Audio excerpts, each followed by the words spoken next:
नहीं छोड़ूंगी। मैं रोज आके धूप जाती है।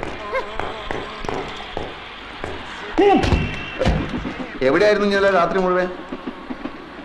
ഇന്നലെ രാത്രി പാതി ചത്തൊരു ശവത്തിനെ നാട്ടുകാരെല്ലാം കൂടെ എന്നെ മടിയോട്ട് വെച്ചെന്നില്ലേ? അവളെ താങ്ങി പിടിച്ചോണ്ട് ഞാൻ ആശുപത്രിയിലോട്ട് ചെന്നു. അവിടെ കുറെ പണ്ടാരങ്ങൾ എന്നെ പിടിച്ച് വലിച്ച് ആശുപത്രിയിലോട്ട് കയറ്റി. എന്നിട്ട് ഏതാണ്ട് ചവറ് പേപ്പറിലൊക്കെ ഒപ്പിടാൻ പറഞ്ഞു.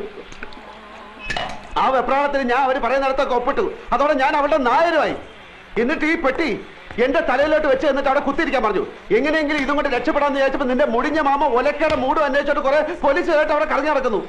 ഇനി അയാളുടെ കണ്ണി പെട്ടിട്ട് പുലിവാലാക്കണ്ടെന്ന് കരുതി നിധി കാക്കുന്ന ഭൂതത്തെ പോലെ ഈ പെട്ടിയും കെട്ടിപ്പിടിച്ചോണ്ട് ഞാൻ അവിടെ ഇരിക്കുക. നേരം വെളുത്തപ്പോ അവളുടെ തന്തയും കുറെ ആൾക്കാർ ഒരു പട പോലെ അലറി വിളിച്ചോണ്ട് ആശുപത്രിയിലോട്ട് വന്നു. ആ തന്ത എന്നെ കണ്ടത് അലച്ചു തല്ലേ എന്റെ കാലിലോട്ടും പിന്നെ അവിടുത്തെ തലയും കുത്തി താഴോട്ടും. വെട്ടിയിട്ടവൾ ഒരു സൈഡിൽ പെണ്ണും അവസാനത്തെ വലിയ വലിച്ചോണ്ട് തന്ത അപ്പുറത്തും. ആ തക്കത്ത് ഞാൻ പെട്ടി എടുത്തോണ്ടെങ്കിൽ ചാടി.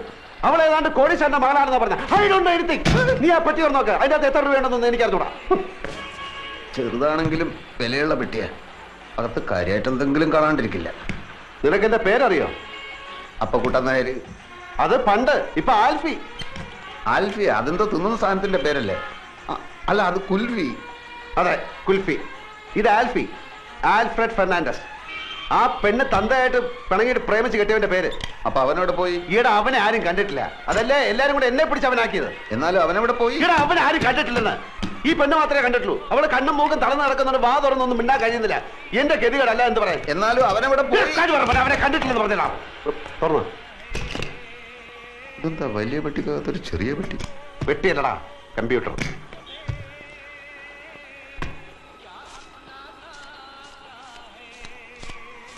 എത്രയുണ്ട്? 1100 പിന്നെ 20. അത്രേ ഉള്ളൂ? നിന്റെ അത്യാർത്ഥി കണ്ടപ്പോ ഞാൻ വിചാരിച്ചു അത്രയെങ്കിലും ഉണ്ടല്ലോ. അപ്പോ ചേട്ടനാ ഇരിക്കണം ഇരിക്കണം. ഇനി താൻ അങ്ങനെ എന്നെ ഇരുത്താൻ നോക്കണ്ട. 2-3 മാസത്തെ വാടക കുടിശ്ശികയുണ്ട്. ഇനി അവധിയില്ല. ഇപ്പൊ ഇറങ്ങണം. ഇത് കണ്ട 2 മാസത്തെ വാടകയുണ്ട്. ഇത് അങ്ങോട്ട് കൊണ്ട് തരാതിരിക്കായിരുന്നു. അടുത്ത ഞാൻ 2-3 ദിവസം കൊണ്ട് തരാം. ഞാൻ 3-4 ദിവസം വീട്ടിൽ കൊണ്ട് തരാം. 2 ദിവസം കഴിഞ്ഞ് 2-3 ദിവസം വീട്ടിൽ കൊണ്ട് തരാം. ആ ശരി. വാടാ. അത് പോയി. ദേ ചെക്കും ബാങ്കിന്റെ ബുക്കും. എവിടെ?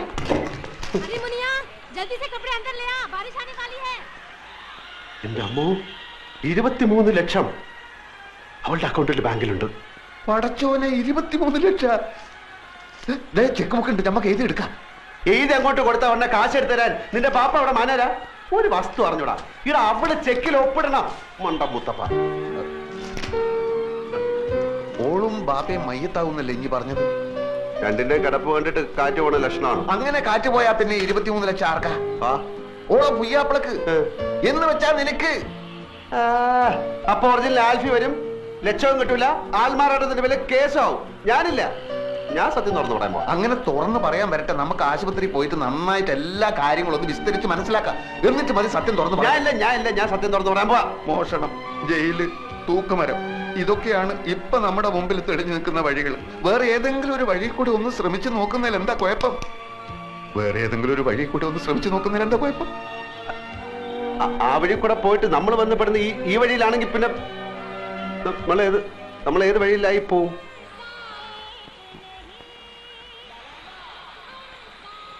പോയി നോക്കണോ?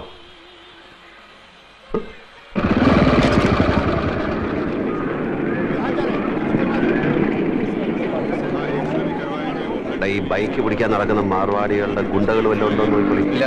കാലത്ത് നീ വരുന്നതിന് കുറച്ച് മുമ്പ് നിന്നെ അന്വേഷിച്ച അവന്മാർ മുറിയിൽ വന്നിരുന്നു. ഞാൻ പറഞ്ഞു നീ ഇപ്പൊ അവിടെയല്ലേ താമസം. എന്നിട്ട് നീ എന്താ പറയാത്ത? നീ എന്താ ചോദിക്കാൻ? കണ്ട കോളിന് കുറെ കാലം കിടക്കണ്ടതാ. ആരെയും വെറുപ്പിക്കണ്ട. ബാഗിനകത്ത് മൂടി വെക്കാനല്ല, കാശും തന്ന് തന്നെ കണക്കപ്പിള്ള എന്ന് പറഞ്ഞ് ഇവിടെ കുത്തി നിർത്തിയിരിക്കണേ. ആവശ്യത്തിന് കൊടുക്കാനാ. ഇവിടുത്തെ പണിക്കാരെ ആരെന്ത് ചോദിച്ചാലും അത് അങ്ങോട്ട് കൊടുക്കുക. അയ്യോ, എവിടേക്കാ പോണേന്ന് വെച്ചാ പറഞ്ഞിട്ട് പോണ്ടേ. ഫോൺ നമ്പറും ഇല്ല, അഡ്രസ്സും ഇല്ല. എന്താ കാര്യം? വർമ്മ സാറ് ബോധം വന്നപ്പോ മുതൽ നിലവിളിക്കുക, ആൽഫി. ഞാനിപ്പോ അതിനെന്ത് ചെയ്യണം? ഒരച്ഛന്റെ വിഷമം മനസ്സിലാക്കണം. പറയുന്നത് കേൾക്കല്ലാതെ മറിച്ചൊന്നും പറഞ്ഞ് അങ്ങേരെ വിഷമിപ്പിക്കരുത്. ഞാൻ മോന് പുണ്യം കിട്ടും. വാ.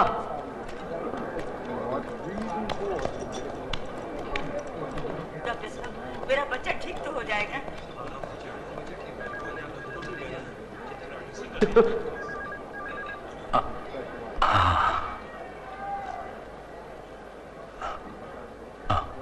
അടുത്ത് വരൂ.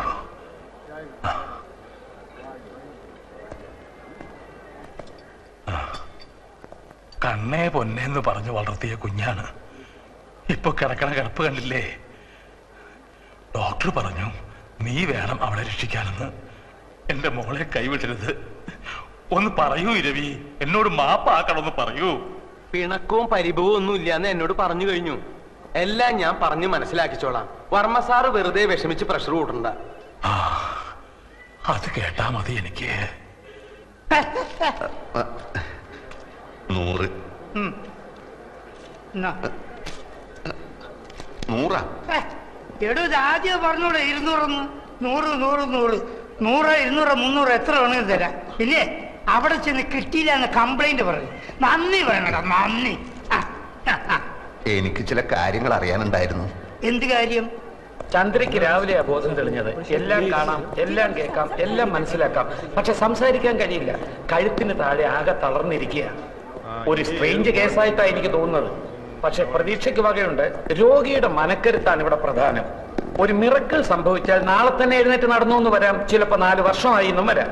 എല്ലാം തന്റെ കയ്യിലാണ്. ജീവിക്കണമെന്ന മോഹം എത്രയും കൂടുന്നോ അത്രയും പെട്ടെന്ന് ചന്ദ്രിക സുഖം പ്രാപിക്കും. ആ മോഹം ഉണ്ടാക്കേണ്ടത് നിങ്ങളാണ് എല്ലാവരുടെയും ഒരേ ഒരു പ്രതീക്ഷ. How is she? എല്ലാം നോർമൽ.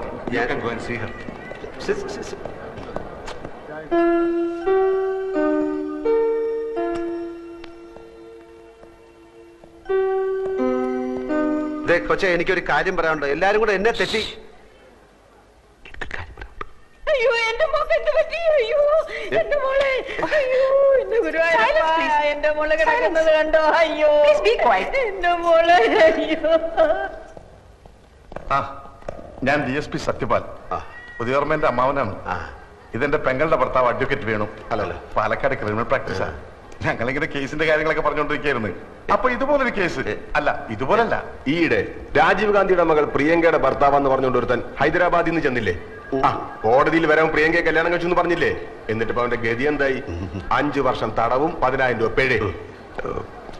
ഞാൻ പോട്ടെ, എനിക്ക് അല്പം പണിയുണ്ട്. എങ്ങോട്ടാ? ഓഫീസിലേക്ക്. അപ്പൊ ആൽഫ്രണ്ടിന് എന്തോ സ്വന്തമായിട്ട് ബിസിനസ് ഉണ്ടെന്ന് കേട്ടു. സ്വന്തമായിട്ട് ഓഫീസുണ്ട്. താമസം ഓഫീസിൽ തന്നെ. ഞങ്ങളൊക്കെ ഗസ്റ്റ് ഹൗസിലാ. ആൽഫ്രണ്ടിന് വേണേ അങ്ങോട്ട് വരാം. വളരെ വലിയ വീട്. ബിസിനസിന്റെ ആവശ്യത്തിന് ആൾക്കാർ വന്നും പോയും കാണാനും കേൾക്കാനും ഒക്കെ അവിടെ സൗകര്യമുണ്ട്. ഞാൻ പോട്ടെ. ധൈര്യമായിട്ട് പോയിക്കോ. ചന്ദ്രന്റെ കാര്യത്തിൽ എന്തെങ്കിലും തീരുമാനം ഉണ്ടാകുന്നവരെ ഞങ്ങളിവിടെ തന്നെ ഉണ്ടാവും. അപ്പൊ കൂടെ നമ്മളെല്ലാം അന്വേഷിച്ച് തേയില കച്ചവടവും തുണി കച്ചവടവും മില്ലും ഫാക്ടറിയും ഒക്കെ ആയിട്ട് പണം ചാക്ക് കണക്കിന് കയ്യിൽ വെച്ചിരിക്കുന്ന ആൾക്കാരാ. ആ പെണ്ണിനെ പറ്റി കാര്യമായിട്ട് ആർക്കും ഒന്നും അറിഞ്ഞൂടാ. ആൽഫി എന്നുള്ളൊരു പേരല്ലാതെ അവന്റെ ഉമ്മയാര് ബാപ്പയാര് കറുപ്പോ വെളുപ്പോ വീടേത് കൂടേത് ഒന്നും ഒരുത്തനും അറിഞ്ഞൂടാ. 14-ാം തീയതി രജിസ്റ്റർ കച്ചേരിയിൽ ഓൻ ഇവിടെ നിൽക്കാതെ വെച്ചിട്ടുണ്ട്. നമ്മൾ ഇവിടെ ചുറ്റിപ്പറ്റി നിന്നിട്ട് എങ്ങനെയെങ്കിലും ഓൾ ഒപ്പം എങ്ങനെയാന്ന് കണ്ടുപിടിച്ചാൽ മതി. 23 ലക്ഷം നമ്മളെ കീശ കിടക്കും മോനെ. ഓക്ക് വായി തുറക്കാൻ പറ്റാത്തിടത്തോളം കാലം ഒപ്പം അതല്ല നോക്ക് പറയാൻ പറ്റൂലല്ലോ. അതോടെ നമ്മളെല്ലാ കഷ്ടകാലവും തീരും മോനെ. പിന്നെ ആ കുള്ളം തടിയനില്ലേ, കഷണ്ടി ചെവി പൂടാ, അയാള് വെറും ഡ്രൈവർ അല്ല. വർമ്മ കഴിഞ്ഞാ പിന്നെ ആ വീട്ടിലെ ഏറ്റവും കൂടുതൽ മടുപ്പ് അയാൾക്കാ. അയാളെ കയ്യിലെടുത്ത ഓളെ ഒപ്പി നമുക്ക് കണ്ടുപിടിക്കാം.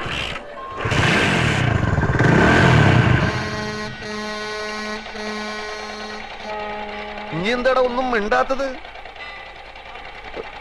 നീ പടച്ചോനെ കണ്ടിട്ടുണ്ടാ? ഇല്ല, കണ്ടിരുന്നെങ്കിൽ ഒന്ന് ചോദിക്കായിരുന്നു. എന്തിനാ ഇങ്ങനെ എന്നെ പടച്ചു വിട്ടതെന്ന്. എന്നാ പടച്ചോനെ ഞമ്മള് കണ്ടിട്ടുണ്ട്. എവിടെ വെച്ച്? പലയിടത്തും വെച്ച്, പല രൂപത്തിൽ. ഒരിക്കല് ബസ്സിൽ ടിക്കറ്റ് എടുക്കാൻ 20 പൈസ കുറവായപ്പോ സ്കൂളിൽ പഠിപ്പിച്ച പണിക്കര മാഷ രൂപത്തിൽ വന്ന് 20 പൈസ തന്ന്. പിന്നൊരിക്കൽ എടപ്പള്ളി പെരുന്നാളിന് കാശില്ലാണ്ട് ബെശന്ന് വലഞ്ഞപ്പോ ഒരു ദുബായിക്കാരന്റെ രൂപത്തിൽ വന്ന് ബിരിയാണി വാങ്ങി തന്നു.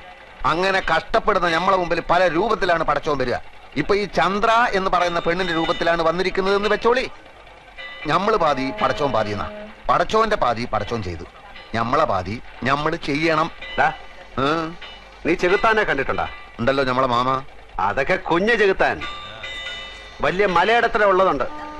അതായിട്ടായിരിക്കും ചിലപ്പോ ഒറിജിനൽ ആൽഫി വരുന്നത്.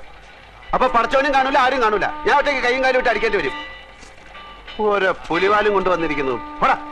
ഒരു കാര്യം ഇനി മറക്കല്ലേ, ആകെ മുങ്ങി നിൽക്ക നമ്മള്. നൂറെ, എനിക്ക് ആ പെങ്കൊച്ചിന്റെ കിടപ്പ് കണ്ടിട്ട് തട്ടിപ്പ് കാണിക്കാൻ തോന്നുന്നില്ല. ഓ, അതാണെന്ന് എനിക്ക് വിഷമം. നാട്ടിൽ കിടന്ന് കഷ്ടപ്പെടുന്ന നിന്റെ അച്ഛനെയും പെങ്ങളെ ആലോചിച്ചിട്ട് എനിക്ക് വിഷമില്ല. എപ്പോഴോ കുറെ ഐസ് മുട്ടായി വാങ്ങിച്ചു തന്നൊന്നും പറഞ്ഞിട്ട് അതിന്റെ നന്ദി കാണിക്കാൻ വേണ്ടി നിന്റെ പിന്നാലെ ഇറങ്ങി തിരിച്ച എന്റെ ഇപ്പോഴത്തെ സ്ഥിതി ആലോചിച്ചിട്ട് എനിക്ക് വിഷമമില്ല. എങ്ങാണ്ടെന്നോ വന്ന ഒരു പൂത്ത കാശുകാരി പെണ്ണിന്റെ കിടപ്പ് കണ്ടപ്പോ നിന്റെ ചങ്ക് നൊന്തുവല്ലേ? നമ്മളെ പെണ്ണിനെയും മാമാനെയും പറ്റിച്ചപ്പോ ഇല്ലാതിരുന്ന നിന്റെ ഈ വിഷമം ഇപ്പൊ നമ്മളെ കാണിക്കാനുള്ളതല്ലേ? 23 ലക്ഷം ഒറ്റക്കടിച്ച് മുങ്ങാനുള്ള പരിപാടിയാണെങ്കിൽ അത് പറഞ്ഞാൽ മതി. എനിക്കിന്റെ കാശ് വേണ്ട. നീ വലിയ പണക്കാരനാവുമ്പോ മാമേന്റെ പൈസ കൊടുത്തില്ലെങ്കിൽ ആ പാവം മൈമുനേന്റെ 3000 രൂപയെങ്കിലും കൊടുത്തേക്കണം. എനിക്ക് അവളെ കിട്ടിയിട്ടില്ലെങ്കിൽ സാരമില്ല. ആ പാവത്തിനെ പറ്റിച്ചാൽ നീ ഒരു കാലത്തും കുടം പിടിക്കില്ല. ഞാനും നീയായിട്ട് ഇനി ഒരു ബന്ധവുമില്ല.